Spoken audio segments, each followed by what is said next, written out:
नौकरी, मजबूरी या शौक। सीधी सी सादी सी रोली की शादी सिड से तय होती है। शादी के बाद तुम नौकरी करना चाहोगी? नहीं नहीं, बिल्कुल नहीं। वैसे मैं ये नहीं कहती कि नौकरी करना ठीक नहीं है, लेकिन पर्सनली मैं ये सोचती हूँ कि मैं गृहिणी बनूंगी। हाँ हाँ, क्यों नहीं। गृहिणी बनना भी आसान नहीं है। एक सफल परिवार चलाना किसी देश को चलाने जितना ही कठिन है। रोली को सिड का साथ और बात दोनों अच्छी लगती है और फिर वो दिन भी आ जाता है जब दोनों की शादी हो जाती है। शादी के बाद ये क्या, सारा दिन किचन, कपड़े और चार दीवारों के आगे पीछे घूमती रहती है। जा बाहर निकल कर देख, कितनी स्मार्ट लगती हैं वो औरतें जो नौकरी करती है। हाँ, अच्छी तो लगती है सासू माँ, लेकिन मैं नौकरी नहीं कर सकती। मेरा मन घर के कामों में ही लगता है।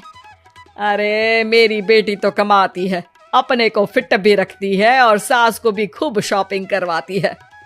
अच्छी बात है ना सासू माँ, मैं तो जो है उसी में संतोष मान लेती हूँ। बरकत होनी होगी तो इसी में भी हो जाएगी। ये बोलकर रोली चली जाती है। एक दिन सास की सहेली घर आती है, जहाँ रोली उन्हें चाय के साथ कई तरह के पकवान बनाकर खिलाती है। अरे वाह, तेरी बहू तो बहुत गुणी है, कितना सब बनाकर ले आई। मेरी वाली तो ऑफिस से आकर 2 रोटी ही सेक दे तो समझो एहसान कर दिया। अरे ऐसा ना बोल, तेरे घर में 2 कार, 4 मंजिला मकान और तेरे लिए जो वो अपने पैसे से साड़ी लाती है वो भी तो कितनी कीमती होती है। अरे मेरी वाली तो बस सारा दिन इन्हीं 2 कमरों को ताजमहल बनाने में लगी रहती है। सहेली चली जाती है। कुछ समय बाद रोली को एक सुंदर सी बेटी होती है। अरे क्या सारा दिन उस बच्चे में लगी रहती है? माँ, मुझे ना 1 मिनट भी छोड़ने का मन नहीं करता। देखिए ना, कितनी प्यारी है। मैं ना इस हर पल को एंजॉय करना चाहती हूँ।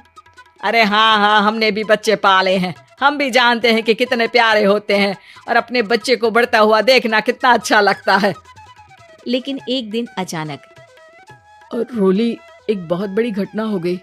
एक शॉर्ट सर्किट से पूरी दुकान जल गई। ओह, अब क्या कुछ समझ में नहीं आ रहा कि कैसे घर चलेगा। घर की पूरी गाड़ी पटरी पर लाने के लिए कई साल लग जाएंगे और वापस पहले जैसे होने में भी बहुत टाइम लग जाएगा।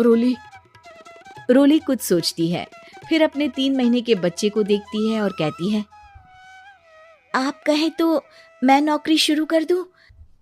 माँ मुन्नी को देख लेगी, फिर शाम को तो मैं घर आ ही जाऊंगी। सिड कुछ कहता उससे पहले ही उसकी सास वहां आ जाती है। अरे हाँ हाँ, अब भी तुझे नौकरी करने के लिए पूछना होगा। अरे घर पर इतनी बड़ी विपदा आ गई है, तू है कि बच्चे का मुंह देख रही है। अरे क्या मुझ पर भरोसा नहीं है? अरे नहीं नहीं माँ जी, ऐसा क्यों बोल रही हैं आप? फिर क्या था, सिड से पूछकर 3 महीने की बच्ची को रोली सास के पास छोड़कर चली जाती है। शाम को ऑफिस से आने पर अरे सारा दिन इसने तो चैन नहीं लेने दिया, बस गोदी में ले लेकर घूमती रही। हाथ दर्द हो रहा है। बहू को बहुत गिल्ट फील होता है, लेकिन जब वो घर की हालत देखती है तो चुप रह जाती है। ऑफिस में सहेली कहती है, अरे रोली, तेरी तो बच्ची छोटी है ना, कैसे मैनेज करती है? कैसे मतलब? घर पर रहती है वो अपनी दादी के साथ। ओ यार, कितनी अच्छी है तेरी सास। मेरी सास को जब पता चला कि मैं नौकरी ज्वाइन करने की सोच रही हूँ, वो तो सीधे अमेरिका चली गई मेरी ननद के पास। अच्छा, फिर तू कैसे मैनेज करती है? अरे मैंने तो फुल टाइम मेड रख ली है। ओहो, वो तो बड़ी महंगी होगी ना? हाँ यार, लेकिन कमाई भी तो हो रही है ना। यार, मैं तो कभी अपना बच्चा इनके मम्मी पापा के पास ना छोड़ू।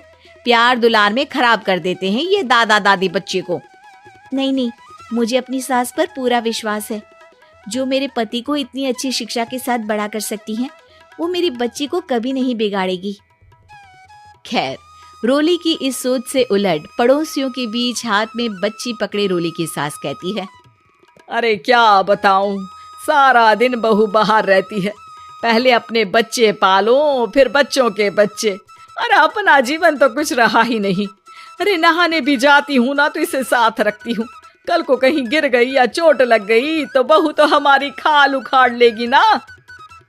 अरे ऐसा भी क्या डरना बहू से, नौकरी थोड़ी की है उसकी।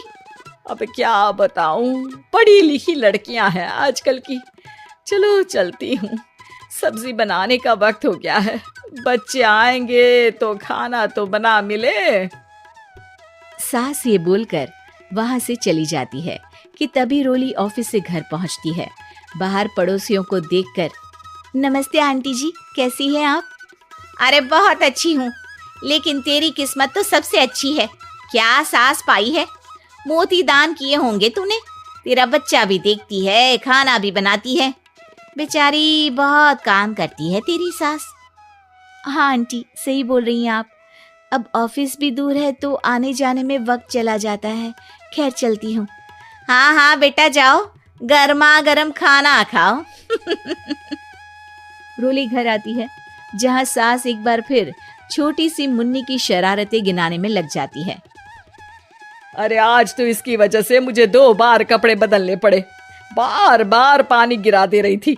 दोपहर में थोड़ा सोचा कि आराम कर लूं तो दूध के लिए रोने लगी। हाय, मैं तो परेशान ही हो गई। रोली को सास की बात अब कुछ अजीब लगती है, पर वो जल्दी से कपड़े बदलकर किचन में जाकर रोटियां बनाने लगती है। सारा महीना काम करने के बाद रोली को सैलरी मिलती है। वो पैसे लेकर सीधे सास के पास जाती है। माँ जी, ये मेरी सैलरी।